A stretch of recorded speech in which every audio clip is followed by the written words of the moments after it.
Asia cup ও ঘরের মাঠে Netherlands series সামনে রেখে জাতীয় স্টেডিয়ামে ফিটনেস টেস্ট দিচ্ছেন জাতীয় দলের ক্রিকেটাররা। সেখানে আছেন রিপোর্টার তামিম হাসান, সরাসরি যাচ্ছি তার কাছে।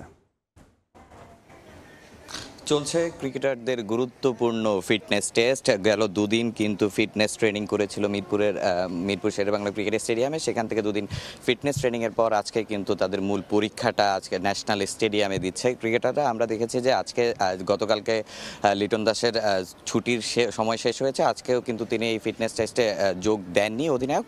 এর আগে আমরা যদি বলি যে ক্রিকেটাররা আজকে সকাল 7টা নাগাদ এই ন্যাশনাল স্টেডিয়ামে এসেছেন এবং কিছুক্ষণ আগে তারা স্ট্রেচিং করেছেন। এরপর কিন্তু তাদের মূল পরীক্ষা, যেটা হচ্ছে যে 1600 মিটারের রানিং করতে হবে, সেটা হচ্ছে 6 মিনিট 40 সেকেন্ডের মধ্যে। তো ইতিমধ্যে কিন্তু আমরা দেখছি যে নাথান ক্যালি আসলে কিছুক্ষণ আগে স্ট্রেচিং করানোর পর এখন ক্রিকেটারদের বুঝিয়ে দিচ্ছেন যে আসলে তাদের এই করণীয় কী হবে। ইতিমধ্যে কিন্তু তারা স্প্রিন্ট শুরু করে দিয়েছেন, স্প্রিন্ট রানিং শুরু করে দিয়েছেন। এরপরে কিন্তু আসলে মূল পরীক্ষাটা তাদের হবে। আমরা জানি যে এশিয়া কাপ এবং সামনে আবার নেদারল্যান্ডস সিরিজ রয়েছে। তো এই সিরিজের জন্য কিন্তু বাংলাদেশ 25 সদস্যের একটি প্রাথমিক স্কোয়াড ঘোষণা করেছেন এবং সেখান থেকে কিন্তু 5 জন ইতিমধ্যে এ দলের হয়ে কিন্তু অস্ট্রেলিয়া সফরে আছেন। এর বাইরে বাকি সব ক্রিকেটারই, অধিনায়ক লিটন দাস বাদে বাকি সব ক্রিকেটারই কিন্তু আজকে এই ফিটনেস টেস্ট দিতে এই ন্যাশনাল স্টেডিয়ামে এসেছেন।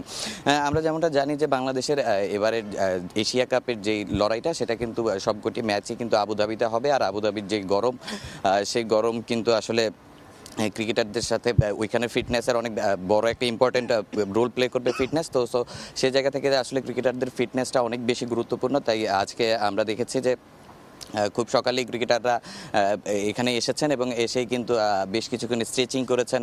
ওয়ার্ম আপ সেশন শেষে কিন্তু এখন আসলে মূল যেই ফিটনেস পরীক্ষাটা সেটা শুরু করেছেন এবং স্টপ ওয়াচ ধরে রেখেছেন ট্রেনার নাথান ক্যালি। সে কিন্তু আসলে ক্রিকেটারদের আসলে এই যেহেতু একটা লম্বা সফর সামনে, সব কিছু মিলিয়ে এশিয়া কাপ তার আগে আবার নেদারল্যান্ড সিরিজ 30 আগস্ট 20 তারিখ কিন্তু আসলে ওইখানে সিলেটে যে ম্যাচ ভেন্যু, সেই সিলেটে যাবে ক্রিকেটাররা।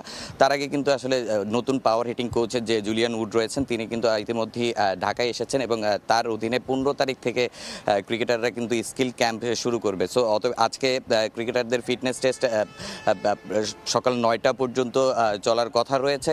ইতিমধ্যে কিন্তু যেহেতু দেখছি আমরা যে আসলে ক্রিকেটাররা তাদের ফিটনেসটা ঝালিয়ে নিচ্ছেন, কারণ এশিয়ার মঞ্চে ভালো করতে হলে ফিটনেস অবশ্যই ভালো রাখতে হবে। আর বিসিবি থেকেও কিন্তু বলা হয়েছে ফিটনেসের গুরুত্বটা কিন্তু অপরিসীম ক্রিকেটারদের। সো সেই জায়গা থেকে কিন্তু ক্রিকেটাররা নিজেদের যেভাবে প্রস্তুত করা প্রয়োজন সেভাবে প্রস্তুত করছেন। তবে আজকের এই ফিটনেস ট্রেনের পরীক্ষাটা কিন্তু ক্রিকেটের জন্য অনেক গুরুত্বপূর্ণ একটা বিষয় হবে, কারণ এবং এই ক্রিকেটাররা কিন্তু আসলে এখানেই আসলে তাদের মূল পরীক্ষাটা দেবেন যে আসলে কিভাবে তারা এশিয়া কাপের মতো মঞ্চের জন্য প্রস্তুত হয়েছেন। তো জাতীয় স্টেডিয়াম থেকে বাংলাদেশ ক্রিকেট দলের ফিটনেস টেস্ট নিয়ে এই ছিল আমার কাছে সবশেষ তথ্য। এখন সরাসরি ছিলাম জাতীয় স্টেডিয়ামে।